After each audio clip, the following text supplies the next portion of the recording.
اگر اللہ رب العزت تمام لوگوں کے رزق کو ایک طرح سے وسیع کر دیتا، یعنی سب لوگوں کو امیر بنا دیتا، سارے متمول ہوتے، سارے صاحب ثروت ہو جاتے، تو اللہ فرماتے اس کا نتیجہ کیا نکلتا؟ لبغوا فی الارض، تو وہ زمین کے اندر فساد مچاتے۔ اور اگر کسی کو اللہ رب العزت اولاد سے محروم کر دیتا ہے تو یہ اس کا قصور نہیں ہے، جیسا کہ ہمارے معاشرے میں اس حوالے سے بہت زیادہ افراد و تفرید پائی جاتی ہے۔ اللہ فرماتے ہیں وَيَجْعَلُ مَن يَشَاءُ عَقِيمًا، اللہ کی مرضی ہے، جس کو چاہتا ہے بانجھ بنا دیتا ہے، جس کو چاہتا ہے کچھ نہیں دیتا۔ عبداللہ بن مسعود رضی اللہ تعالیٰ عنہ فرماتے ہیں کہ 5 چیزیں وہ ہیں جو دنیا میں گزر چکی ہیں۔ ایک ان کی بدر میں جو اللہ رب العزت نے ان لوگوں کے اوپر بدر کی شکست مسلط کی ہے، ایک وہ ہے بدر میں ان لوگوں کا گرفتار کیا جانا، وہ ہے اسی طرح سے روم کا جو دوبارہ غالب آنا ہے جس کا اللہ رب العزت نے سورہ روم میں تذکرہ کیا ہے، اسی طرح سے چاند کا 2 ٹکڑوں میں بٹ جانا ہے، پھٹ جانا ہے، اور اسی طرح وہ دھواں جس کا یہاں پر تذکرہ کیا گیا ہے۔ تو فرماتے ہیں کہ یہ قیامت کی 5 نشانیاں یہ دنیا میں گزر چکی ہیں۔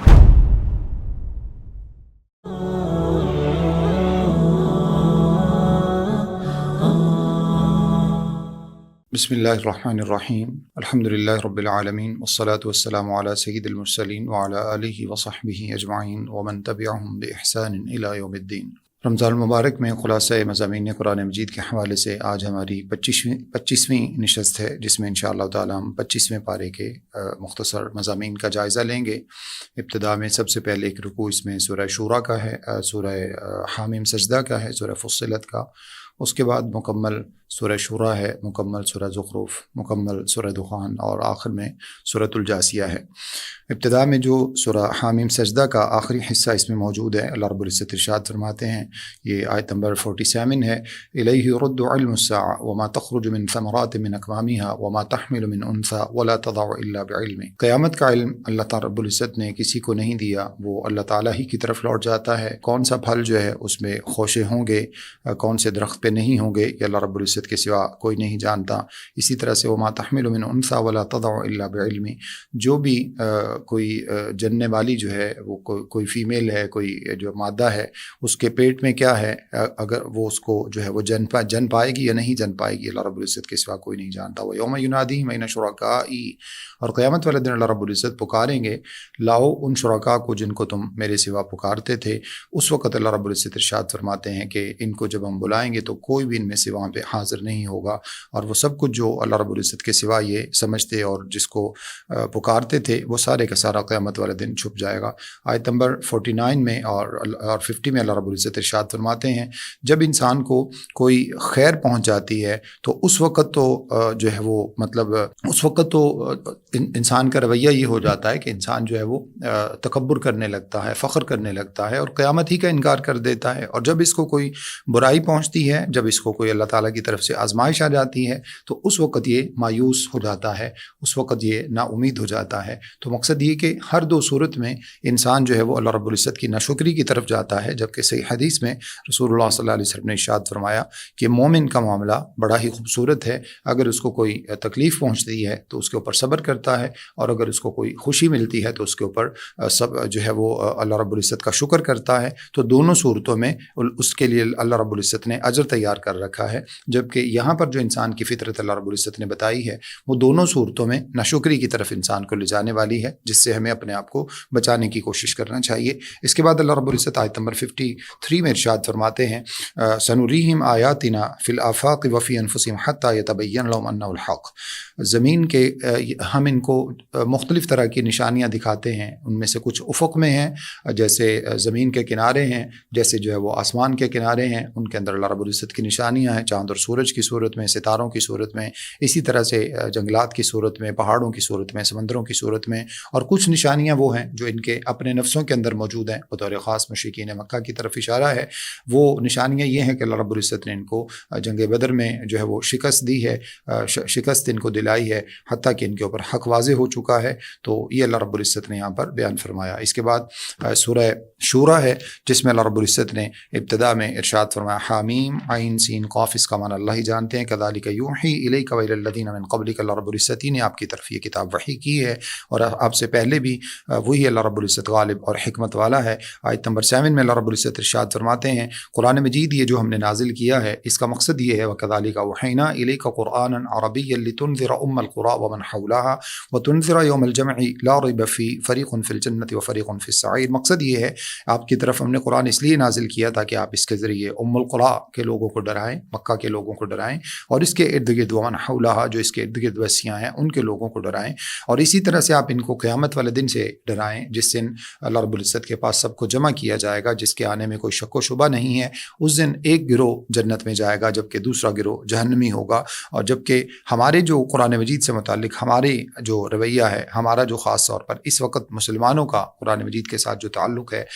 اصل جو مقصد ہے وہ تو یہ ہے کہ اللہ رب العزت نے فرمایا یہ کتاب اس لیے آئی ہے تاکہ لوگ اللہ تعالیٰ سے ڈریں، اس کو سمجھیں، اللہ کے پیغام کو سمجھیں. جبکہ ہمارا رویہ یہ ہے کہ ہم کہیں قسمیں کھاتے ہیں، کہیں قرآن مجید کے ذریعے ہم جو ہے وہ قرآن خوانی کرتے ہیں، کہیں قرآن مجید کے ذریعے ہم دیگر جو ہے وہ چوریاں برآمد کرنا اور اسی طرح سے فال نکالنا، اور یہ سارے معاملات جو ہے ہم قرآن مجید کے ساتھ کرتے ہیں جو کہ کبھی بھی قرآن مجید کا مقصد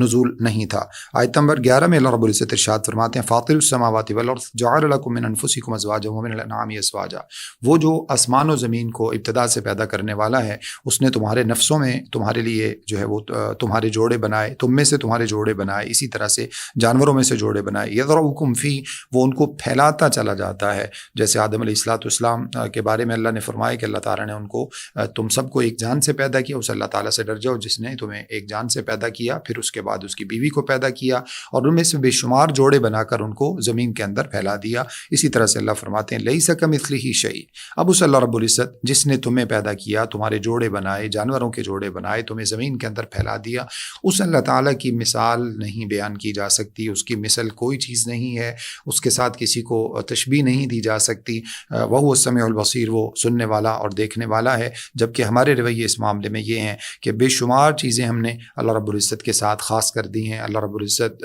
کے ساتھ ہم نے ملا دی ہیں. اللہ رب العزت کے ساتھ ہم بہت سارے لوگوں کو شریک ٹھہراتے ہیں. اللہ کی صفات ہم نے دوسروں میں پیدا کر دی ہیں اور اللہ رب العزت کو، اس کی صفات کو، اس کے جو ہے وہ معاملات کو ہم نے ایسا مشکوک بنا دیا ہے حتیٰ کہ الیاذ باللہ من ذالک گورکھ دندہ جیسے الفاظ، بہت سارے قوال حضرات جو ہیں وہ اس طرح کے الفاظ اللہ کے بارے میں کہتے ہیں کہ تو ایک گورکھ دندہ ہے جس کو سمجھا نہیں جا سکتا، جو ایسی چیز ہے جو انسان کی عقل میں نہیں آ سکتی. الیاذ باللہ من ذالک. تو اللہ نے فرمایا کہ اللہ تعالیٰ ان تمام چیزوں سے بری ہے، اللہ رب العزت ان تمام چیزوں سے پاکیزہ ہے. اس کے بعد ارشاد فرمایا آیت نمبر 13 میں شرع لکم من الدین ما وصی به نوحا والذی اوحینا الیک وما وصینا بابراہیم وموسیٰ وعیسیٰ ان اقیموا الدین ولا تتفرقوا فیہ. یہی وہ دین ہے جو اللہ رب العزت ارشاد فرماتے ہیں ما وصی به نوحا، جس کی نوح علیہ السلام کو وصیت کی گئی، اور یہی وہ دین ہے جو ہم نے آپ کی طرف وحی کیا، اور اسی کی وصیت ہم نے ابراہیم علیہ السلام کو، موسیٰ علیہ السلام کو، عیسیٰ علیہ السلام کو کی کہ اسی دین کو قائم رکھیں اور اس میں کسی قسم کی تفرقہ بازی سے بچتے رہیں. کبر علی المشرکین ما تدعوہم الیہ، جس چیز کی طرف آپ مشرکین کو دعوت دیتے ہیں ان کو یہ چیز بہت ہی بری لگتی ہے، ان کے لیے ہضم کرنا بڑا مشکل ہے، ان کو یہ بڑی گراں گزرتی ہے. اللہ یجتبی الیہ من یشاء، اللہ رب العزت جس کو چاہتے ہیں اس کو اس کا انتخاب کر لیتے ہیں، اس کو اللہ تعالیٰ چن لیتے ہیں. ویہدی الیہ من ینیب، اور اس کو اللہ رب العزت ہدایت دیتے ہیں جو اللہ تعالیٰ کی طرف جھکنے والا ہوتا ہے. اور نیکسٹ آیت میں اللہ فرماتے ہیں آیت نمبر 14 وما تفرقوا الا من بعد ما جاءهم العلم بغیا بینہم. ان تمام امتوں کی طرف اللہ رب العزت نے یہی دین نازل کیا تھا، لیکن جب ان کے پاس دین آ گیا تو ان لوگوں نے دین کے آنے کے بعد اس میں اختلافات پیدا کرنا شروع کر دیے، جیسا کہ آج کل ہمارے لوگ کرتے ہیں. وَلَوْلَا كَلِمَةٌ سَبَقَتْ مِن رَبِّكَ إِلَىٰ أَجَلٍ مُّسَمًّى لَقُضِيَ بَيْنَهُمْ. اور اگر اللہ رب العزت کی بات گزر نہ چکی ہوتی، کون سی بات؟ کہ اللہ رب العزت نے اس فیصلے کو مؤخر کر رکھا ہے، تو اللہ فرماتے ہیں کہ ان کا فیصلہ ابھی سے کر دیا جاتا. وَإِنَّ الَّذِينَ أُورِثُوا الْكِتَابَ مِن بَعْدِهِمْ، اور اس کے بعد دیگر لوگوں کو اہل کتاب کو ان کا وارث بنایا گیا. لَفِي شَكٍّ مِّنْهُ مُرِيبٍ، وہ بھی اسی طرح سے شک و شبہ میں پڑے ہوئے ہیں. آیت نمبر 17 اور 18 میں اللہ رب العزت ارشاد فرماتے ہیں اللہ الذی انزل الکتاب بالحق والمیزان. اللہ رب العزت تو وہ حق ذات ہے جس نے کتاب کو اور میزان کو حق کے ساتھ نازل کیا. کتاب سے مراد قرآن مجید ہے اور میزان سے مراد قیامت والے دن جو میزان قائم ہوگا جس میں انسانوں کے اعمال تولے جائیں گے. وما یدریک لعل الساعۃ قریب، اور کون سی چیز تمہیں بتائے کہ قیامت بہت قریب آنے والی ہے. یستعجل بہ الذین لا یؤمنون بہا، اور اس کو جلدی طلب کرنے کی وہ لوگ جلدی مچاتے ہیں جو ایمان نہیں رکھتے. والذین آمنوا مشفقون منہا، جبکہ جن کے دلوں میں ایمان کی ایک ذرے کے برابر رمق موجود ہے، وہ اس سے ڈرتے ہیں، خاص طور پر اللہ رب العزت کے سامنے پیش ہونے سے، اپنے حساب کتاب سے، اپنی زندگی کے معاملات سے۔ وَيَعْلَمُونَ أَنَّ الْحَقَّ، حالانکہ وہ جانتے ہیں کہ قیامت کا قائم ہونا اللہ رب العزت کی طرف سے حق ہے۔ أَلَا إِنَّ الَّذِينَ يُمَارُونَ فِي السَّاعَةِ لَفِي ضَلَالٍ بَعِيدٍ، یاد رکھیے جو لوگ قیامت کے دن کے بارے میں شک و شبہ کا شکار ہیں وہ بہت ہی دور کی گمراہی میں پڑے ہوئے ہیں۔ آیت نمبر 20 میں اللہ رب العزت ارشاد فرماتے ہیں من کان یرید حرث الآخرۃ نزد له فی حرثہ، جو بندہ دنیا کا ارادہ رکھتا ہے اس کو ہم دنیا عطا فرما دیتے ہیں، ومن کان،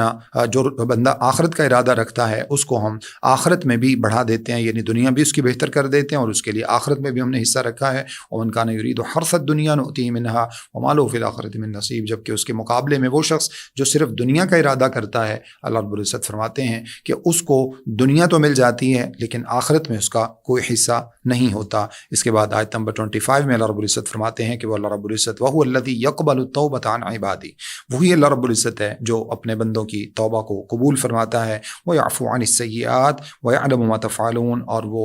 برائیوں کو، کوتاہیوں کو، انسان کی غلطیوں کو معاف کر دیتا ہے، درگزر کر دیتا ہے، حالانکہ وہ جانتا ہے کہ تم کیا کر رہے ہو۔ وَيَسْتَجِيبُ الَّذِينَ آمَنُوا وَعَمِلُوا الصَّالِحَاتِ وَيَزِيدُهُم مِّن فَضْلِهِ، اور وہ اللہ رب العزت اہل ایمان کو جو نیک اعمال کرتے ہیں ان کے اللہ رب العزت دعائیں قبول فرماتا ہے اور ان کو ان کے فضل میں بڑھا دیتا ہے۔ والکافرون لهم عذاب شدید، اور کافر تو ان کے لیے اللہ رب العزت نے بڑا ہی سخت عذاب تیار کر رکھا ہے۔ آیت نمبر 27 میں اللہ رب العزت نے اس زمین کے اندر، اس کائنات کے اندر جو ایک بیلنس قائم رکھا ہے اس کی اللہ رب العزت نے اس کی طرف اشارہ کیا ہے۔ وَلَوْ بَسَطَ اللَّهُ الرِّزْقَ لِعِبَادِهِ لَبَغَوْا فِي الْأَرْضِ وَلَكِنْ يُنَزِّلُ بِقَدَرٍ مَّا يَشَاءُ، اگر اللہ رب العزت تمام لوگوں کے رزق کو ایک طرح سے وسیع کر دیتا، یعنی سب لوگوں کو امیر بنا دیتا، سارے متمول ہوتے، سارے صاحب ثروت ہو جاتے، تو اللہ فرماتے اس کا نتیجہ کیا نکلتا؟ لبغوا فی الارض، تو وہ زمین کے اندر فساد مچاتے۔ جیسا کہ زیادہ تر جو فساد مچایا جاتا ہے وہ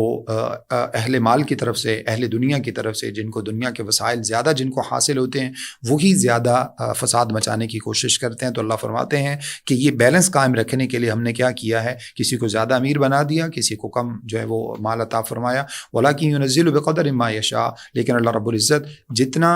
مناسب سمجھتے ہیں اتنا ہی عطا فرماتے ہیں۔ إِنَّهُ بِعِبَادِهِ خَبِيرٌ بَصِيرٌ، یقیناً اللہ رب العزت اپنے بندوں سے بہت ہی باخبر ہیں اور اپنے بندوں کو دیکھنے والے ہیں۔ آیت نمبر 30 میں اللہ رب العزت ارشاد فرماتے ہیں وَمَا أَصَابَكُم مِّن مُّصِيبَةٍ فَبِمَا كَسَبَتْ أَيْدِيكُمْ وَيَعْفُو عَن كَثِيرٍ، تمہیں دنیا کے اندر کوئی بھی تکلیف پہنچتی ہے، کوئی آزمائش پہنچتی ہے، کوئی پریشانی آتی ہے، تو اللہ فرماتے ہیں یہ ساری کی ساری پریشانیاں، یہ آزمائشیں، یہ مختلف قسم کے غم، یہ سب کے سب تمہارے اپنے اعمال کا نتیجہ ہے۔ بِفَبِمَا كَسَبَتْ أَيْدِيكُمْ، تمہارے اپنے ہاتھوں کی کمائی ہے، تم غلطیاں کرتے ہو تو اس کی وجہ سے، جیسے اللہ تعالیٰ نے فرمایا ظَهَرَ الْفَسَادُ فِي الْبَرِّ وَالْبَحْرِ بِمَا كَسَبَتْ أَيْدِي النَّاسِ، زمین میں، خشکیوں میں، تریوں میں، سمندروں میں، ہر جگہ جہاں آفات آتی ہیں، جہاں پر سیلاب پیدا ہوتے ہیں، جہاں پر جو ہے نا وہ سونامی آتے ہیں، یہ سارے کے سارے اللہ فرماتے ہیں کہ آفات انسانوں کے اپنے اعمال کی وجہ سے پیدا ہوتی ہیں۔ وَيَعْفُو عَن كَثِيرٍ، اور اللہ رب العزت تو وہ ہے کہ بہت ساری چیزوں پر تمہاری پکڑ ہی نہیں فرماتا بلکہ وہ تو ہمیشہ تمہیں معاف کر دیتا ہے۔ اس کے بعد اللہ رب العزت ارشاد فرماتے ہیں آیت نمبر 36 میں فَمَا أُوتِيتُم مِّن شَيْءٍ فَمَتَاعُ الْحَيَاةِ الدُّنْيَا، تمہیں جو اللہ رب العزت نے دنیا کے اندر عطا کیا ہے یہ تو بہت ہی تھوڑا سا ہے، یہ صرف دنیاوی فائدہ ہے چند دنوں کا۔ وَمَا عِندَ اللَّهِ خَيْرٌ وَأَبْقَىٰ، اور جو اللہ رب العزت کے پاس ہے وہ تو بڑا ہی بہترین ہے، وہی باقی رہنے والا ہے ان لوگوں کے لیے جو ایمان لاتے ہیں اور اللہ رب العزت پر بھروسہ اور توکل کرتے ہیں۔ ان کی صفات اللہ نے ذکر کی ہیں، وہ ایمان والے کون ہیں؟ وَالَّذِينَ يَجْتَنِبُونَ كَبَائِرَ الْإِثْمِ، جو کبیرہ گناہوں سے بچتے ہیں، جیسے اللہ تعالیٰ کے ساتھ شرک کرنا، والدین کی نافرمانی کرنا، قتل کرنا، کسی کو ناحق قتل کر دینا، شراب پینا، اسی طرح سے جو ہے وہ گیمبلنگ کرنا اور جو ہے وہ بدکاریاں کرنا، اور اس کے علاوہ جھوٹ بولنا، جھوٹی گواہی دینا، اور اس کے علاوہ بے شمار جو ہے وہ گناہ ہیں جن کی لسٹیں محدثین نے بیان کی ہیں۔ تو اللہ فرماتے ہیں کہ وہ اپنے آپ کو کبیرہ گناہوں سے بچاتے ہیں۔ کبیرہ گناہ وہ ہوتے ہیں کہ جو کبیرہ گناہ اگر انسان سے سرزد ہو جائے تو وہ بغیر توبہ کے معاف نہیں ہوتا۔ اس کے بعد وَإِذَا مَا غَضِبُهُمْ، اسی طرح سے وَالْفَوَاحِشِ، اور وہ اپنے آپ کو بے حیائی سے روکتے ہیں۔ وَإِذَا مَا غَضِبُهُمْ يَغْفِرُونَ، اور کبھی ان کو غصہ آ جائے تو وہ درگزر کرتے ہیں، معاف کرنے والے ہوتے ہیں۔ وَالَّذِينَ اسْتَجَابُوا لِرَبِّهِمْ، اپنے رب کی بات پر لبیک کہتے ہیں، رب کی بات کو مانتے ہیں۔ وَأَقَامُوا الصَّلَاةَ، نماز کو قائم کرتے ہیں، اور آپس میں ان کے معاملات جو ہیں وہ بڑی ہی بہترین طریقے سے شورائی نظام سے آپس میں مشاورت کے ذریعے اپنے جو ہے وہ مسائل کو حل کرتے ہیں۔ اور وَإِذَا مَا غَضِبُهُمْ يَغْفِرُونَ، جو اللہ نے فرمایا کہ وہ جب ان کو کبھی غصہ آ جاتا ہے تو اس کے وہ درگزر درگزر کرتے ہیں، معاف کرتے ہیں۔ صحیح حدیث میں موجود ہے کہ رسول اللہ صلی اللہ علیہ وسلم کبھی بھی آپ صلی اللہ علیہ وسلم نے اپنی ذات کے لیے کسی سے انتقام نہیں لیا، بلکہ اگر کبھی اللہ رب العزت کی حدود کو پامال کیا جاتا، اللہ کی حدود کے بارے میں اگر کوئی شخص جو ہے وہ اس کی بے حرمتی کرتا، تو پھر اللہ کے رسول صلی اللہ علیہ وسلم اس کے خلاف کسی کارروائی کا حکم دیتے۔ تو اللہ رب العزت فرماتے ہیں وَمِمَّا رَزَقْنَاهُمْ يُنْفِقُونَ، اسی طرح سے ان ایمان والوں کی صفت یہ ہے کہ وہ ہمارے دیے ہوئے رزق میں سے خرچ کرتے ہیں، اور جب کبھی ان کے ساتھ کوئی زیادتی کرتا ہے تو پھر وہ اس کا بدلہ لینے کی کوشش کرتے ہیں، یعنی بذات خود وہ کسی کے ساتھ زیادتی نہیں کرتے اور زیادہ تر تو معافی کر دیتے ہیں، یا اگر ان کو کبھی بدلہ لینا ہوتا ہے تو تب جب کوئی ان کے ساتھ زیادتی میں حد سے بڑھ جاتا ہے۔ وَجَزَاءُ سَیِّئَةٍ سَیِّئَةٌ مِثْلُهَا، اور جو کوئی برائی کرے گا برائی کا بدلہ برا اسی کے برابر ہے، یعنی اس سے زیادہ تجاوز نہیں کیا جا سکتا۔ فَمَنْ عَفَا وَأَصْلَحَ فَأَجْرُهُ عَلَى اللَّهِ، جو کوئی معاف کر دے اور اپنی اصلاح کر لے تو اس کا اجر اللہ رب العزت کے پاس محفوظ ہے۔ إِنَّهُ لَا يُحِبُّ الظَّالِمِينَ، یقیناً اللہ رب العزت ظلم کرنے والوں کو، ظالموں کو پسند نہیں فرماتے۔ اس کے بعد اللہ رب العزت نے آیت نمبر 45 میں ارشاد فرمایا وَتَرَاهُمْ يُعْرَضُونَ عَلَيْهَا خَاشِعِينَ مِنَ الذُّلِّ، حقیقت میں ناکام لوگ کون ہوں گے؟ جو قیامت والے دن اللہ فرماتے ہیں جب آپ ان کو دیکھیں گے وہ آگ کے اوپر پیش کیے جائیں گے اور وہ ذلت کی وجہ سے اس کے اوپر جھکے پڑے جا رہے ہوں گے۔ يَنظُرُونَ مِن طَرْفٍ خَفِيٍّ، اور کن اکھیوں سے وہ ایمان والوں کو دیکھیں گے، فرشتوں کو دیکھیں گے، اللہ تعالیٰ کی طرف دیکھیں گے۔ وَقَالَ الَّذِينَ آمَنُوا إِنَّ الْخَاسِرِينَ الَّذِينَ خَسِرُوا أَنفُسَهُمْ وَأَهْلِيهِمْ يَوْمَ الْقِيَامَةِ، اس وقت ایمان والے جب ان کو دیکھیں گے تو وہ یہ کہیں گے کہ یقیناً یہ خسارہ پانے والے لوگ جو ہیں آج کے دن انہوں نے اپنے آپ کو بھی خسارے میں ڈالا اور انہوں نے اپنے گھر والوں کو بھی، اپنے اہل و عیال کو، اپنی فیملیز کو بھی خسارے میں ڈالا قیامت کے دن۔ الا ان الظالمین فی عذاب مقیم، خبردار اللہ رب العزت نے ان ظالموں کے لیے بہت ہی ہمیشہ کا عذاب تیار کر رکھا ہے۔ اب اللہ رب العزت فرماتے ہیں کہ ان کا کوئی دوست اور مددگار نہیں ہوگا جو اللہ تعالیٰ کے سوا ان کی مدد کر سکے۔ ومن یضلل اللہ فما له من سبیل، اور جس کو اللہ گمراہ کر دیں اس کے لیے کوئی رستہ نہیں ہوتا۔ قرآن مجید کی دوسری آیت میں اللہ فرماتے ہیں یا ایھا الذین آمنوا قوا انفسکم واہلیکم نارا، اے ایمان والو اپنے آپ کو اور اپنے گھر والوں کو جہنم کی آگ سے بچایا کرو۔ اس کے بعد اللہ نے مزید اس کی تفصیلات بتائی ہیں۔ تو مقصد کہنے کا یہ ہے کہ انسان بذات خود اگر نماز پڑھتا ہے، اپنے گھر والوں کو نہیں کہتا اور ان کو حکم نہیں دیتا، اپنے بچوں کو حکم نہیں دیتا، تو کل قیامت والے دن اس کے بارے میں پوچھا جائے گا، اور ایسا ممکن نہیں ہے کہ اس کے بچے اس کی عدم تربیت کی وجہ سے جہنم میں جائیں اور یہ جنت میں چلا جائے، ایسا نہیں ہو سکے گا۔ اگر اس کے بچے، اس کی فیملی، اس کی بیوی، اس کی بیٹیاں، اس کی بہنیں، اگر یہ ان کی تربیت نہیں کرتا، ان کو دین نہیں سکھاتا اور وہ قیامت والے دن جو ہے وہ جہنم میں جاتے ہیں، تو ان کی عدم تربیت کی وجہ سے اس کو بھی جہنم کا سامنا کرنا پڑے گا۔ آیت نمبر 49 اور 50 میں اللہ رب العزت ارشاد فرماتے ہیں للہ ملک السماوات والارض، اللہ ہی کے لیے آسمان اور زمین کی بادشاہت ہے۔ یخلق ما یشاء، وہ اللہ رب العزت جو چاہتا ہے پیدا کرتا ہے۔ یہب لمن یشاء اناثا ویہب لمن یشاء الذکور، جس کو چاہتا ہے اللہ رب العزت بیٹیاں دیتا ہے، جس کو چاہتا ہے اللہ رب العزت بیٹے عطا فرماتا ہے۔ او یزوجہم ذکرانا واناثا، اور اللہ رب العزت جن کو چاہتا ہے ان کو بیٹے اور بیٹیاں جو ہے وہ مشترکہ طور پر ان کو عطا فرما دیتا ہے، یعنی بیٹے بھی دے دیتا ہے، بیٹیاں بھی دے دیتا ہے۔ وہ یجعل من یشاء عقیما، اور جس کو اللہ رب العزت چاہتا ہے اس کو بانجھ بنا دیتا ہے، اس کو کچھ بھی، کوئی بھی اولاد نہیں دیتا۔ اس میں خاص طور پر ہمارے معاشرے کے لیے بڑی نشانیاں ہیں، خصوصی طور پر ایسی خواتین کے لیے جو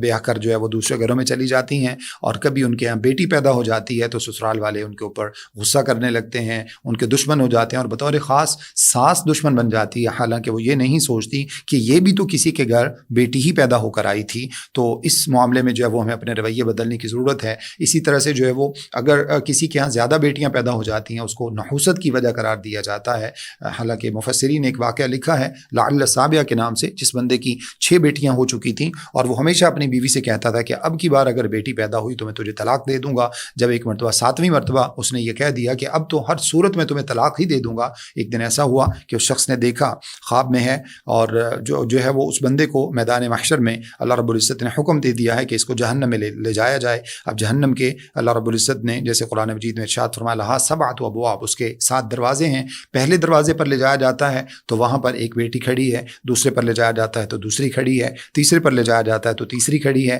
یعنی ہر دروازے پر ایک ایک بیٹی کھڑی ہے۔ جب اس کو جہنم میں ڈالا جاتا ہے تو وہ بیٹی کہہ دیتی ہے کہ اللہ رب العزت میرے باپ نے میری اچھی تربیت کی، مجھے پڑھایا لکھایا، مجھے کھلایا پلایا، اے اللہ رب العزت میں اس کو جہنم میں نہیں جانے دوں گی۔ اور وہ 6 بیٹیاں 6 دروازوں پر اس بندے کے لیے جہنم میں جانے میں رکاوٹ بن جاتی ہیں۔ جیسے ہی وہ 6 دروازے پر پہنچتا ہے تو اچانک اس کو ذہن میں یہ بات آتی ہے کہ 7ویں بیٹی تو نہیں ہے، لہٰذا ساتواں دروازہ یقیناً خالی ہوگا۔ فوراً وہ یہ بلند آواز سے پکارتا ہے اور جو ہے وہ ہڑبڑاتا ہوا اٹھ جاتا ہے، لعل السابعہ لعل السابعہ لعل السابعہ، کاش کے ساتویں بھی بیٹی ہو جائے، کاش کے ساتویں بیٹی ہو جائے، کاش کے ساتویں بیٹی ہی ہو جائے۔ تو یہ حقیقت بات یہ ہے کہ اللہ تعالیٰ کی طرف سے یہ بیٹیاں بڑی رحمت ہوتی ہیں، لیکن شرط یہ ہے کہ وہ بیٹیاں بھی اپنے آپ کو اللہ کی فرمانبرداری میں لگائیں، اور اسی طرح سے اس باپ کو، والدین کو بھی چاہیے کہ وہ بھی ان کی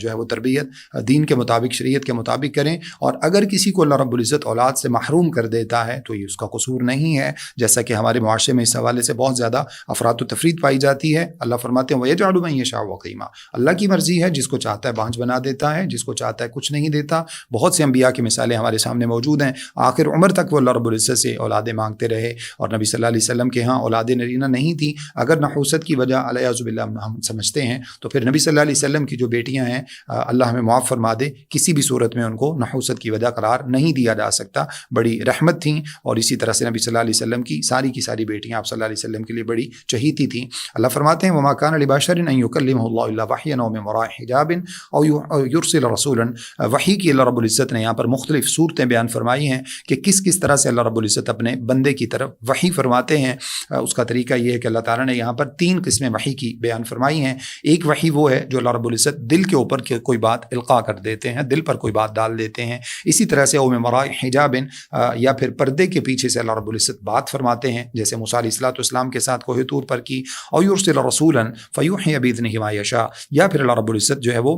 کسی اپنے فرشتے کو بھیج دیتے ہیں۔ تو اس طرح سے یہ 3 وحی کی اقسام ہیں جو اللہ رب العزت نے یہاں پر بیان فرمائی ہیں۔ اس کے بعد سورہ زخرف ہے، ابتدا میں اللہ رب العزت ارشاد فرماتے ہیں حامیم والکتاب المبین، اللہ رب العزت جس نے کتاب کو نازل کیا ہے اور اس اللہ رب العزت نے اس کتاب مبین کی قسم کھائی ہے، انا جعلناہ قرآنا عربیا لعلکم تعقلون، یقیناً ہم نے اس قرآن مجید کو عربی زبان میں نازل کیا ہے تاکہ تم اس کے ذریعے عقل حاصل کرو۔ اور یہ قرآن مجید وانہ فی ام الکتاب لدینا لعلی حکیم، ہمارے پاس کتاب میں یعنی لوح محفوظ میں جہاں دنیا جہان کی کائنات کی ہر چیز اللہ رب العزت نے لکھ رکھی ہے، وہاں پر قرآن مجید بھی لکھا ہوا ہے۔ اللہ فرماتے ہیں کہ وہاں پر قرآن مجید کا بہت ہی زیادہ بلند مقام و مرتبہ ہے۔ آیت نمبر 12 اور 12 سے 14 میں اللہ رب العزت ارشاد فرماتے ہیں والذی خلق الازواج کلھا وجعل لکم من الفلک والانعام ما ترکبون، اللہ رب العزت نے ہر چیز کے جوڑے بنائے اور اسی طرح سے اس نے تمہارے لیے سواریاں بنائی، تمہارے لیے کشتیاں بنائی، تمہارے لیے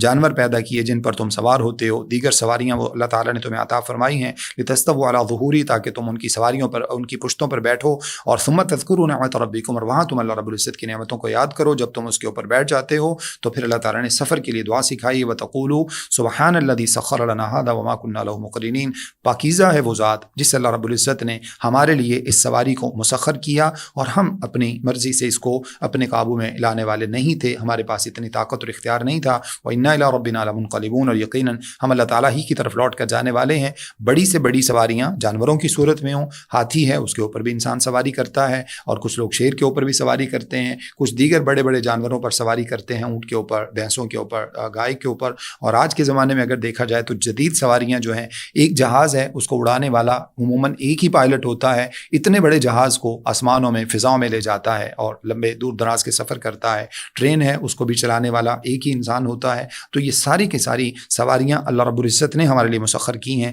ہمارے پاس اتنی طاقت نہیں تھی کہ ہم ان کو اپنے قابو میں لا سکتے۔ آیت نمبر 16 سے 19 میں اللہ رب العزت نے کفار مکہ کا، مشرکین مکہ کا ایک عقیدہ بیان کیا ہے۔ وہ کیا کرتے ہیں؟ ہم اتخذ مما یخلق بنات واصفاکم بالبنین، کیسے فیصلے کرتے ہو؟ وہ فرشتوں کو اللہ کی بیٹیاں قرار دیتے تھے، تو اللہ نے فرمایا تم کیا سمجھتے ہو کہ اس نے اپنے لیے بیٹیاں بنا لیں اور تمہارے لیے اللہ تعالیٰ نے بیٹوں کا انتخاب کر لیا؟ کیسے جو ہے وہ تم ڈھونگے قسم کے فیصلے کرتے ہو۔ وَإِذَا بُشِّرَ أَحَدٌ بِمَا ضَرَبَ لِلرَّحْمَنِ مَثَلًا ظَلَّ وَجْهُهُ مُسْوَدًّا وَهُوَ كَظِيمٌ، جب تمہیں کسی کو بیٹی کی خوشخبری دی جاتی ہے، اس کا مطلب یہ نہیں کہ اللہ تعالیٰ کے نزدیک بیٹیاں ناپسندیدہ ہیں، بلکہ اللہ نے فرمایا تمہاری اپنی فطرت تو یہ ہے کہ تم میں سے اگر کسی کو بیٹی کی خوشخبری مل جائے، پتہ چلے کہ بیٹی پیدا ہوئی ہے، تو تمہارے چہرے سیاہ پڑ جاتے ہیں، تم کسی کے سامنا کرنے کو تیار نہیں ہوتے ہو، تم غصے سے پاگل ہو جاتے ہو، اور وہ بیٹیاں وہ خواتین، اللہ تعالیٰ نے یہاں پر خواتین کی ایک فطرت کی طرف اشارہ کیا ہے، وَمَن يُنَشَّأُ فِي الْحِلْيَةِ، جو زیورات میں بڑی ہوتی ہے، یعنی زیورات کے ساتھ یہ عورت کی فطرت ہے، اس کو ہمیشہ بچپن سے ہی پیار ہوتا ہے. بہت چھوٹی چھوٹی بچیاں، ان کی خواہش ہوتی ہے کہ وہ فوراً جو ہے نا وہ اپنے کانوں میں، ناک میں، گلے میں کچھ نہ کچھ پہن لیں، اللہ نے ان کی فطرت میں رکھا ہے. تو اللہ فرماتے ہیں وَهُوَ فِي الْخِصَامِ غَيْرُ مُبِينٍ. اسی طرح سے بعض مرتبہ جھگڑا ہو جائے اگر عورتوں کے ساتھ، تو اللہ فرماتے ہیں کہ جو اپنی بات کو واضح نہیں کر پاتی. عموماً یہ ہے کہ 2 4 6 گھنٹے کی لڑائی، جیسے خاص طور پر میاں بیوی کی لڑائی ہو جاتی ہے، تو میاں بیوی کی لڑائی میں اگر دیکھا جائے تو عمومی طور پر جو ہے وہ شوہر کی طرف سے صرف 2 لفظوں میں بات ختم کر دی جاتی ہے، جبکہ خواتین زیادہ تر ایسا نہیں ہے، لیکن جہاں پر ہوتا ہے عموماً یہی ہوتا ہے کہ 4 6 گھنٹے کی لڑائی میں کچھ بھی نہیں نکل پاتا، اور جب 4 6 گھنٹے کے بولنے کے بعد ان سے پوچھا جائے تو وہ کہتی جی میں نے تو کچھ کہا ہی نہیں. تو اللہ تعالیٰ نے اس کی ایک فطرت کی طرف اشارہ کیا ہے. اس کا معنی یہ نہیں ہے کہ تمام کی تمام خواتین جو ہے وہ ناقص ہوتی ہیں، بلکہ اس کا جو ہے وہ معنی ان کی جو ہے وہ ایک فطرت کی طرف اشارہ ہے. تو اللہ نے فرمایا کہ وہ جو اپنی بات کو واضح نہیں کر پاتی، ان کو تم نے اللہ کی طرف منسوب کر دیا کہ اللہ نے اپنی بیٹیاں بنا لی ہیں، جبکہ تم اپنے لیے بیٹے پسند کرتے ہو. تو یہ کس طرح کے فیصلے کرتے ہو؟ اس کے بعد اللہ رب العزت نے جو ہے وہ مزید آگے اس مضمون کو بیان کیا ہے، جو پہلے بھی کئی مرتبہ گزر چکا، کہ جب ان کے سامنے حق پیش کیا جاتا ہے تو کہتے ہیں انا وجدنا آباءنا علی امۃ و انا علی آثارہم مقتدون. ہم نے اپنے آباء و اجداد کو بھی ایسا ہی کرتے ہوئے پایا، لہٰذا ہم بھی انہی کے دین پر عمل پیرا ہیں، اور حق جو ہے وہ قبول کرنے میں یہ چیز ان کے رکاوٹ بن جاتی ہے. اس کے بعد اللہ فرماتے ہیں آیت نمبر 31 اور 32 میں کہ یہ لوگ کہتے ہیں وقالوا لولا نزل هذا القرآن على رجل من القريتين عظیم. یہ مشرکین مکہ کا ایک اور اعتراض ہے. کہتے ہیں کہ یہ قرآن مجید جو ہے وہ بڑی جو بستیاں ہیں، مکہ ہے اور اسی طرح سے طائف ہے، مکہ کے بڑے جو ہے نا وہ جیسے ولید بن مغیرہ ہے، اور طائف کا بڑا جو ہے وہ عروہ بن مسعود ثقفی ہے، تو ان کی طرف قرآن مجید جو ہے وہ کیوں نازل نہیں ہو گیا؟ مقصد کہنے کا یہ ہے کہ اگر اللہ نے کسی کو نبی بنانا ہی تھا تو کسی سردار کو نبی بناتا، کسی سردار کے بیٹے کو نبی بناتا. یہ کیا ہے کہ اللہ تعالیٰ نے ایک یتیم لڑکے کو جو ہے وہ نبی بنا دیا ہے، اور وہ بڑا ہی جو ہے وہ مطلب دنیاوی اعتبار سے دیکھا جائے تو مطلب جو ہے وہ ان کے پاس کوئی بہت زیادہ وسائل نہیں ہے، قسم پرسی کی زندگی ہے، ایک وقت کا کھانا ہوتا ہے، ایک وقت کا نہیں ہوتا. تو یہ الیاذ باللہ من ذالک، یہ پیمانہ ان لوگوں کے نزدیک ہے. جبکہ حدیث میں آتا ہے کہ اللہ کے رسول صلی اللہ علیہ وسلم نے ارشاد فرمایا ان اللہ لا ينظر الى صورکم واعمالکم ولکن ينظر الى قلوبکم واعمالکم. اللہ تمہارے مالوں کو، تمہارے خاندانی بیک گراؤنڈ کو نہیں دیکھتا، اللہ رب العزت تو تمہارے دلوں کو اور تمہارے اللہ رب العزت اعمال کو دیکھتا ہے. تو نبیوں کا جہاں تک انتخاب کا معاملہ ہے، یہ تو انسان کے اپنے اختیار کی بات نہیں ہے. کوئی شخص کتنی بھی محنت کر لے، یہ خالصتاً وہبی عہدہ ہوتا ہے، وہبی منصب ہوتا ہے، اللہ تعالیٰ کی طرف سے عطا کردہ ایک منصب ہے. انسان کتنی بھی محنت کر لے، کوئی شخص محنت کر کے اس عہدے کو حاصل نہیں کر سکتا، اور نہ ہی یہ عہدہ جو ہے وہ جینیٹیکلی دیا جاتا ہے، نہ ہی جو ہے وہ اس کے اندر کوئی موروثیت کا، خاندانی کوئی اس کے اندر ایلیمنٹ ہوتا ہے، نہ ہی اس کے اندر جو ہے وہ مالی اعتبار سے کوئی کون کتنا اسٹرانگ ہے. ان ساری چیزوں کو نہیں دیکھا جاتا. یہ اللہ تعالیٰ کی خالص عطا ہوتی ہے، اور اللہ رب العزت جس کو چاہتے ہیں اپنے بندے کے طور پر، اپنے نبی کے طور پر اس کو چن لیتے ہیں. آیت نمبر 36 میں اللہ فرماتے ہیں جس بندے کا، جو بندہ شیطان کے لیے اپنے آپ کو وقف کر دیتا ہے، یعنی ایسی زندگی گزارتا ہے کہ وہ اللہ تعالیٰ کو بھول جاتا ہے، اللہ کے ذکر سے غافل ہو جاتا ہے، اللہ کے دین سے غافل ہو جاتا ہے، نقیض لہ شیطانا فہو لہ قرین. تو ہم اس کے ساتھ اس کا ایک ساتھی، پوری طرح سے اس کا ایک رفیق ہم شیطان کو مقرر کر دیتے ہیں. وہ اس کی عقل پر حاوی ہو جاتا ہے، اس سے غلط فیصلے کرواتا ہے، اس سے گناہ کے کام کرواتا ہے، اس سے برائیوں کے کام کرواتا ہے، اس کو دین سے پیچھے ہٹا دیتا ہے. تو اس لیے ہر وقت انسان کو اللہ تعالیٰ کے ذکر کے ساتھ اپنے آپ کو، اپنی زبان کو تر رکھنا چاہیے. اللہ رب العزت کی طرف انسان کو ہمیشہ جڑنے کی کوشش کرنا چاہیے، ورنہ شیطان انسان کے اوپر مسلط ہو جائے گا. اور اس کا نقصان یہ ہوگا، جیسے کوئی انسان اگر مستقل طور پر نماز چھوڑ دیتا ہے تو شیطان اس کے دل پر مہر لگا دیتا ہے، حاوی ہو جاتا ہے، پھر اس کو کبھی سوتے میں اٹھنے نہیں دیتا. قرآن مجید کی تلاوت اگر چند دن کے لیے چھوڑ دی جائے تو اس کے بعد قرآن مجید کی تلاوت کرنا مشکل ہو جاتا ہے. جیسا کہ رمضان ہے تو ہمیں حتی الامکان زیادہ سے زیادہ قرآن مجید کی تلاوت کی کوشش کرنی چاہیے. کہیں ایسا نہ ہو کہ اللہ تعالیٰ کی طرف سے ہمارے اوپر بھی ایک شیطان اس طرح سے مسلط ہو جائے اور ہمارے لیے عبادت کرنا مشکل ہو جائے. اس کے بعد آیت نمبر 46 سے 56 تک اللہ رب العزت نے اگین بنی اسرائیل کا، موسیٰ علیہ السلام کا اور فرعون کا کچھ تذکرہ کیا ہے. فرعون نے موسیٰ علیہ السلام کو جو ہے وہ کس طرح سے اپنے آپ کو کہنے لگا کہ یہ موسیٰ اپنے رب کے بارے میں تمہیں یہ بات کہتا ہے، ذرا مجھے یہ بتاؤ. ونادى فرعون في قومه قال يا قوم أليس لي ملك مصر وهذه الأنهار تجري من تحت. ذرا یہ بتاؤ کہ مصر کا مالک کون ہے؟ مصر کا مالک تو میں ہوں. موسیٰ اپنے جس رب کی بات کرتا ہے وہ تو الیاذ باللہ من ذالک مصر کا مالک نہیں ہے. افلا تبصرون، کیا تم اس بات کو دیکھتے نہیں ہو، اس کو سمجھتے نہیں ہو؟ پھر کہنے لگا وانا خیر من هذا الذي هو مهين، کیا میں زیادہ بہتر ہوں یا یہ؟ الیاذ باللہ من ذالک موسیٰ علیہ السلام کی طرف اشارہ کیا، کہنے لگا جو حقیر ہیں، ولا یکاد یبین، آپ کی زبان کی لکنت کی طرف اشارہ کیا، جو اپنی بات کو جو واضح نہیں کر سکتے.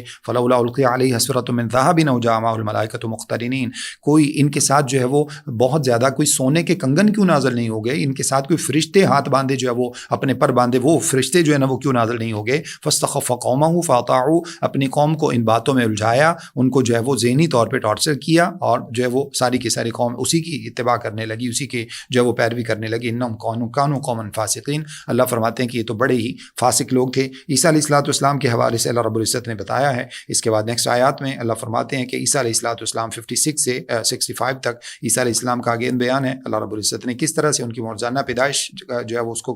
کیا ہے. اور اس کے بعد اللہ رب العزت فرماتے ہیں کہ عیسیٰ علیہ السلام یقیناً ہماری ایک نشانی ہے، ہمارا معجزہ ہے، لیکن انسان اس کو اللہ تعالیٰ کے وہ انسان ہے، اور لوگ جو ہے وہ ان کو اللہ رب العزت کا بیٹا قرار دیتے ہیں، جبکہ ایسا نہیں ہے، وہ اللہ رب العزت کا بیٹا نہیں ہے. اس کے بعد آیت نمبر 67 میں اللہ رب العزت یہ بات ارشاد فرماتے ہیں الاخلاء یومئذ بعضهم لبعض عدو الا المتقین هل ينظرون الا الساعة. پچھلی آیت میں اللہ نے فرمایا کہ کیا یہ دیکھتے نہیں ہیں کہ قیامت جو ہے وہ ان قریب ان کے اوپر آنے والی ہے. وهم لا يشعرون، اور جب وہ آئے گی تو ان کو شعور تک نہیں ہوگا، اور جب قیامت آ جائے گی تو اللہ فرماتے ہیں بہت ساری دوستیاں ایسی ہوں گی جو اس دن دشمنیوں میں بدل جائیں گی. اور اس وقت لوگ سوچیں گے، جیسے اللہ نے فرمایا دوسری صورت میں سورۃ الفرقان میں، انسان کہے گا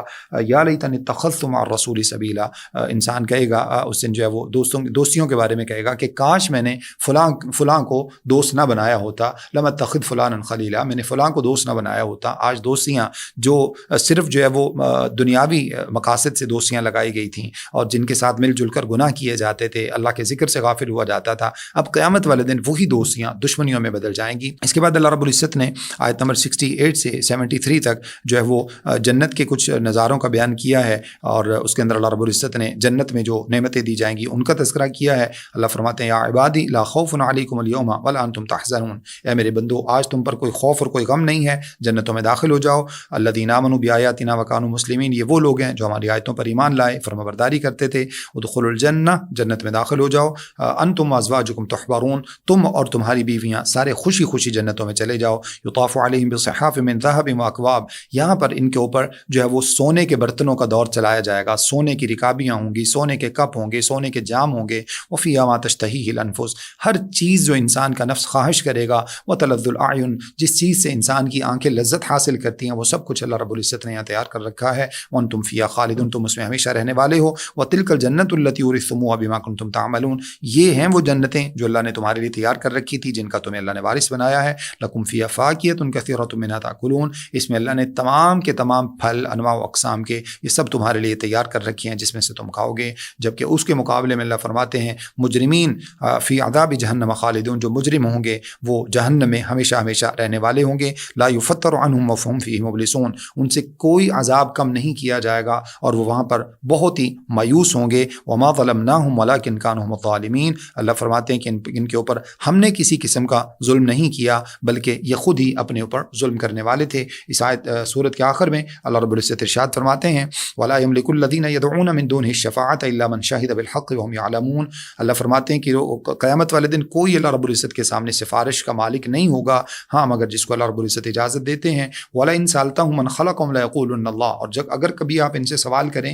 کہ کون ہے جس نے ان سب کو پیدا کیا ہے تو یقیناً یہ توحید ربوبیت کا ان کا جو ہے وہ اقرار کرتے ہیں اور کہتے ہیں کہ میں اللہ رب العزت نے ہی پیدا کیا ہے. فانا یؤفکون، اللہ فرماتے ہیں پھر کہاں بھٹکتے پھرتے ہو. وقیلہ یا رب ان ہؤلاء قوم لا یؤمنون، اور نبی صلی اللہ علیہ وسلم کا یہ کہنا کہ ان لوگوں نے یہ لوگ ایمان لانے والے نہیں ہیں، اللہ نے فرمایا فاصفح عنہم وقل سلام، اے نبی صلی اللہ علیہ وسلم آپ ان سے منہ پھیر لیجئے اور ان کو سلام معارضہ کہیے، وہ سلام جو جاہلوں کو کہا جاتا ہے. فسوف یعلمون، اگر یہ ایمان نہیں لائے ہیں تو قیامت والے دن ان کو اندازہ ہو جائے گا کہ اس چیز کی ان کو کتنی بھاری قیمت چکانا پڑتی ہے.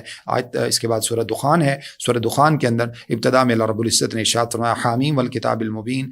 قسم ہے اس کتاب کی جو واضح ہے، اور انا انزلناہ فی لیلۃ مبارکۃ انا کنا منذرین، یقیناً ہم نے اس کتاب کو ایک بابرکت رات میں نازل کیا ہے اور ہم یقیناً ڈرانے والے ہیں. فیہا یفرق کل امر حکیم، اس رات میں اللہ تعالیٰ کی طرف سے جو حکمت والی ذات ہے اس کی طرف سے تمام کے تمام فیصلے کیے جاتے ہیں. امرا من عندنا انا کنا مرسلین، اللہ فرماتے ہیں ہماری طرف سے یہ فیصلے ہوتے ہیں اور ہم ہی اپنے نبیوں کو رسول بنا کر بھیجنے والے ہیں. تو بنیادی طور پر یہاں پر اللہ رب العزت نے قرآن مجید کے نزول کا تذکرہ کیا ہے. قرآن مجید کے بارے میں اللہ رب العزت نے اس کی جو ہے وہ شان کا یہاں پر اللہ رب العزت نے بیان کیا ہے. جس رات میں قرآن مجید کو نازل کیا گیا اس رات کا اللہ رب العزت العزت نے تذکرہ کیا ہے وہ نزول قرآن کی رات ہے، وہ لیلۃ القدر کی رات ہے، وہ 1000 مہینے کی عبادت سے افضل جو ہے وہ اس کی عبادت ہے اگر انسان پالے، اور اسی طرح سے وہ فیصلوں کی رات ہے، اس میں اللہ تعالیٰ کی طرف سے فیصلے کیے جاتے ہیں۔ کچھ نام نہاد مذہبی لوگ سورہ دخان کی ان آیات کو بدل کر اس سے جو ہے وہ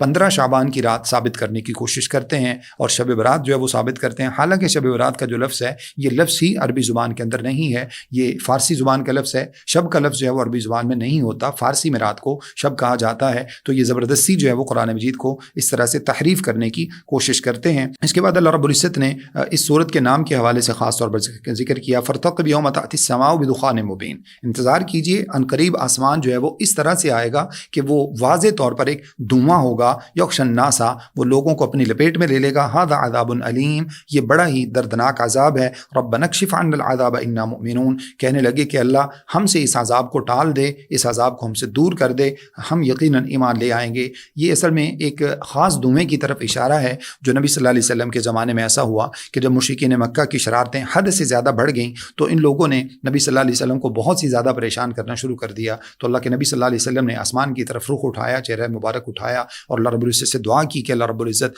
ان لوگوں کو جو ہے وہ قحط سالی میں مبتلا کر دے، جیسے وجعلہم سنین کسن یوسف، ایسے بنا دے جیسے یوسف علیہ السلام کے زمانے میں سال ہوتے تھے، یعنی قحط سالی ان پر مسلط کر دے۔ تو اللہ تعالیٰ کی طرف سے مشرکین مکہ پر قحط سالی مسلط کر دی گئی، اتنی خطرناک قحط سالی ہوئی کہ اس کے اندر ان لوگوں کا جو ہے وہ سروائیو کرنا مشکل ہو گیا، یہ مرنے لگے، حتیٰ کہ مردار کھانے پر مجبور ہو گئے، کچھ ان کے پاس کھانے پینے کے لیے نہیں بچا، اور جب کبھی آسمان کی طرف منہ اٹھاتے تو ان کو دھوئیں کے سوا کچھ بھی نظر نہیں آتا تھا۔ اس دھوئیں کی طرف اشارہ ہے، عبداللہ بن عباس رضی اللہ تعالیٰ نے جو ہے وہ صحیح بخاری کے اندر یہ روایت موجود ہے، اس کے اندر یہ ساری تفسیرات جو ہیں وہ ان کا ذکر کیا ہے۔ پھر ابو سفیان آیا، نبی صلی اللہ علیہ وسلم کے پاس آ کر خود معافی مانگی، اور اسی طرح سے ان کی قوم نے بھی معافی مانگی، اور نبی صلی اللہ علیہ وسلم نے پھر اللہ رب العزت سے دعا کی تو اللہ رب العزت نے دھوئیں کے اس عذاب کو ٹال دیا۔ عبداللہ بن مسعود رضی اللہ تعالیٰ فرماتے ہیں کہ 5 چیزیں وہ ہیں جو دنیا میں گزر چکی ہیں، ایک ان کی بدر میں جو ہے وہ جو اللہ رب العزت نے ان لوگوں کے اوپر بدر کی شکست مسلط کی ہے، ایک وہ ہے بدر میں ان لوگوں کا گرفتار کیا جانا وہ ہے، اسی طرح سے روم کا جو دوبارہ غالب آنا ہے جس کا اللہ رب العزت نے سورہ روم میں تذکرہ کیا ہے، اسی طرح سے چاند کا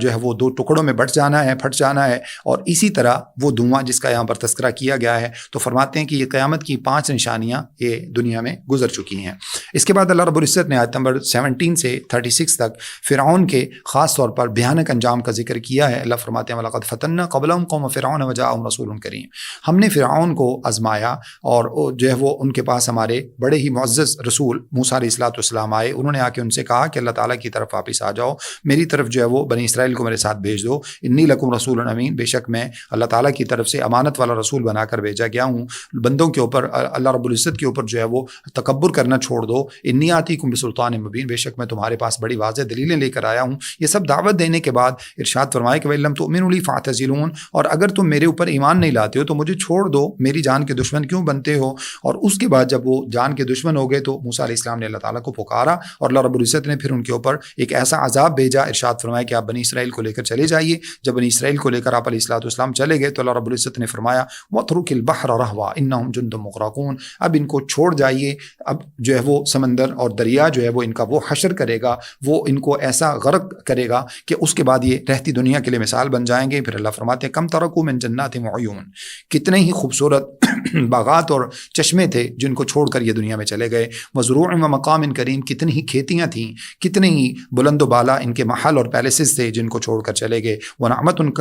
ان کانوا فیہا فاکہین، اور کتنی ہی ایسی جو ہے نا وہ خوبصورت جو ہے وہ ان کی جگہیں تھیں جہاں پر یہ بڑے خوش زندگی گزارا کرتے تھے۔ کذالک وورثناھا قوما آخرین، اب اس کا وارث ہم نے بنی اسرائیل کو بنا دیا، دوسری قوموں کو بنا دیا۔ فما بکت علیہم السماء والارض وما کانوا منظرین، اب ان کے اوپر نہ آسمان رویا نہ زمین نے آنسو بہائے، وما کانوا منظرین، اور نہ ان کو مہلت دی گئی۔ تو اللہ رب العزت جب کسی کی پکڑ فرماتے ہیں اسی طرح سے پکڑ فرماتے ہیں۔ اسی صورت کی آیت نمبر 37 میں اللہ رب العزت نے ارشاد فرمایا اہم خیر ام قوم تبع، کیا یہ زیادہ بہتر تھے یا قوم تبا زیادہ بہتر تھی؟ قوم تبا کون سی قوم ہے؟ ان کا زمانہ جو ہے وہ 115 قبل از مسیح سے لے کر تقریباً 300 قبل از مسیح تک ہے۔ تبا بنیادی طور پہ اہل یمن جو ہے وہ ان کو تبا کہا جاتا تھا، اور ان کے جو بڑے بادشاہ ہوتے تھے ان کا لقب تبا ہوتا تھا، جس کی جمع تبابع آتی ہے۔ ایسے ہی جیسے جو مصر کے بادشاہ ہوتے تھے ان کو فرعون کہا جاتا تھا، جس کی جمع فراعنہ آتی ہے۔ ایسے ہی جو روم کے بادشاہ ہوتے تھے ان کو جو ہے وہ قیصر کہا جاتا تھا، ایران کے بادشاہوں کو کسریٰ کہا جاتا تھا۔ تو اس طرح سے ان کو جو ہے وہ قوم تبا اسی طرح سے ان کا نام معروف تھا۔ عربوں کے ہاں یہ بڑے معروف تھے، اس وجہ سے اللہ رب العزت نے ان کی طرف اشارہ کر کے کہا ابتدا میں یہ لوگ اچھے اور نیک تھے، پھر اس کے بعد ان لوگوں کے اندر بھی اسی طرح سے برائیاں پیدا ہو گئیں، تو اللہ رب العزت نے ان کا نام بھی دنیا سے مٹا دیا۔ آیت نمبر 40 سے آیت نمبر 50 تک اللہ رب العزت نے فرمایا کہ یہ قیامت کا دن جو ہے وہ فیصلوں کا دن ہے جو آ چکا ہے، جس دن ان سب کو جمع کیا جائے گا۔ اس دن کوئی دوستی کسی طرح سے کام نہیں آئے گی، کوئی ان کا آقا اور مالک ان کے کام نہیں آئے گا مگر جس کے اوپر اللہ رب العزت رحم فرما دیں۔ اور پھر اللہ رب العزت نے اہل جہنم کے کھانے کا تذکرہ کیا ہے، جن کو تھور کا درخت کھلایا جائے گا۔ طعام الاثیم یہ اہل جہنم کا کھانا ہے گناہ گاروں کا۔ کالمہل یغلی فی البطون، یہ ایسے جیسے پگھلا ہوا تانبا ہوتا ہے، اور یہ پیٹوں میں جب جائے گا تو ایسے جو ہے وہ ابلے گا جیسے کوئی ہنڈیا ابلتی ہے۔ کغلی الحمیم، جیسا کہ کھولتا ہوا پانی جو ہے نا وہ مطلب ابلتا ہے۔ خذوہ فاعتلوہ، اللہ فرماتے ہیں ان کو پکڑو، ان کو گھسیٹو اور ان کو اٹھا کر جہنم میں پھینک دو۔ ثم صبوا فوق رأسی من عذاب الحمیم، پھر ان کے اوپر جو ہے وہ کھولتے ہوئے پانی کا عذاب جو ہے وہ ان کے اوپر مسلط کر دو، ڈیل دو۔ ذوق انک انت العزیز الکریم، آج عذاب چکھو، دنیا میں تم بڑے اپنے آپ کو جو ہے نا وہ بڑے عزت والے اور بڑا ہی تم اپنے آپ کو ترم خان سمجھتے تھے، بڑے متکبر بنتے تھے۔ اس کے بعد اللہ تعالیٰ نے اہل جنت کی کچھ نعمتوں کا تذکرہ کیا ہے۔ اللہ فرماتے ہیں اہل جنت اللہ تعالیٰ کی تیار کیے ہوئے جنتوں میں اور باغات میں نیک لوگ ہوں گے، متقین ہوں گے، جہاں پر وہ باریک اور موٹا ریشم اللہ تعالیٰ ان کو پہننے کے لیے دیں گے، ایک دوسرے کے آمنے سامنے بیٹھے ہوئے خوش گپیاں کریں گے، اور اسی طرح سے اللہ تعالیٰ نے ان کو بڑی ہی خوبصورت وہاں پر خوبصورت اور موٹی آنکھوں والی حوریں عطا فرما رکھی ہیں۔ اللہ رب العزت نے اس سب کا تذکرہ کیا ہے۔ اس کے بعد سورۃ الجاسیہ ہے۔ سورۃ الجاسیہ میں اللہ رب العزت نے ابتدا میں آیت نمبر 7 سے آیت نمبر 11 میں ارشاد فرمایا ویل لکل افاک اثیم، ہلاکت ہے، اللہ تعالیٰ کی رحمت سے دوری ہے ہر اس شخص کے لیے جو جھوٹ بولنے والا ہے،